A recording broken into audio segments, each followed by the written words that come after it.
Hey! Welcome back to my channel. Today, we're gonna be looking at a 5-minute clay-style cinematic. This one's pretty cool.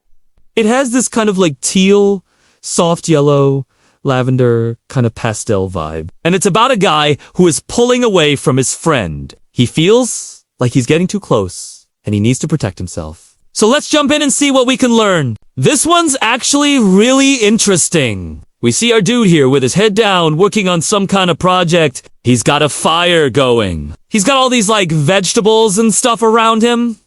And then his buddy shows up. His buddy kinda looks like a skeleton. He's got like a black eye socket. He's missing an arm or something.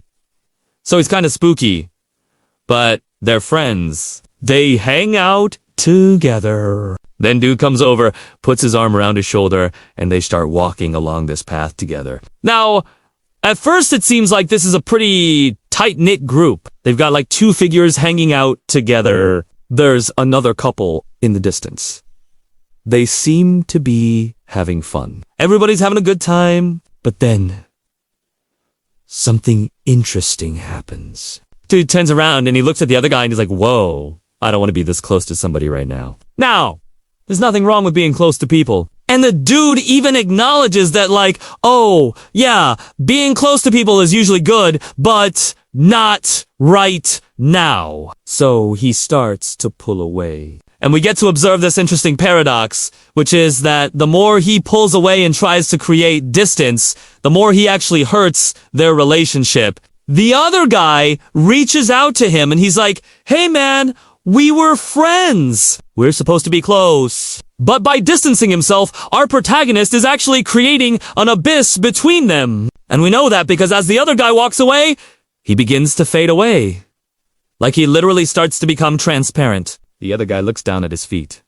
He's like, dang, okay, maybe I'll just walk back. But the thing is, as he turns around to walk back, the only thing that connects them now is this glowing path between them. He walks further and further down this path, trying to reconnect with his friend, but he doesn't have anything to stand on. He has no ground beneath his feet. So it's not surprising that eventually he just kind of like evaporates, he disappears, and we see our protagonist left alone with all of his vegetables and his campfire.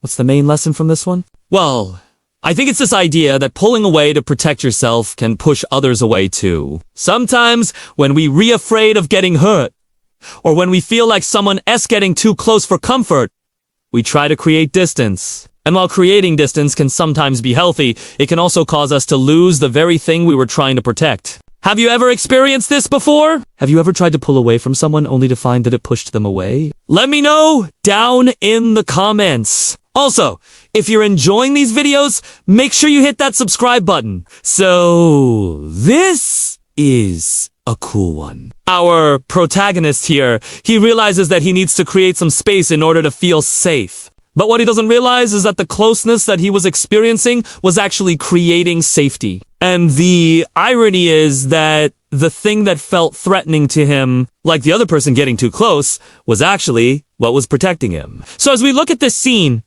I want us to notice when fear creates distance.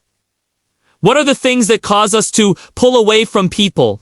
Do we pull away because we actually afraid of losing the very thing that we're trying to protect? Or do we pull away because we're afraid of something else? I love the solution to this one. As our protagonist stands there and observes his friend fading away, he does something really beautiful. He takes the first step towards him. He takes the first step across the gap. And the implication is that he's gonna try to reconnect. He's gonna try to create a bridge. But here's the caveat to this. He didn't just run across the bridge and like tackle his friend and be like, oh, I'm so sorry. Don't leave me. Don't fade away. He allowed space for his friend to still exist. Like he didn't close the gap completely. He didn't just like smother him. He allowed him to still be at a distance. But by taking the first step, he showed up. He put himself back into the relationship and he created an opportunity for them to reconnect. So sometimes when we reach out to people, we have to be careful not to create too much pressure. We have to give them space to still say yes. We have to give them space to still be a part of our lives. But by carefully and slowly bridging the gap, allowing ourselves to be vulnerable, we can create more safety and closeness in our relationships than by pulling away and trying to protect ourselves. So who could you reach out to today? Who could you take the first step towards? And if you liked this video, make sure you check out this one. It's pretty cool.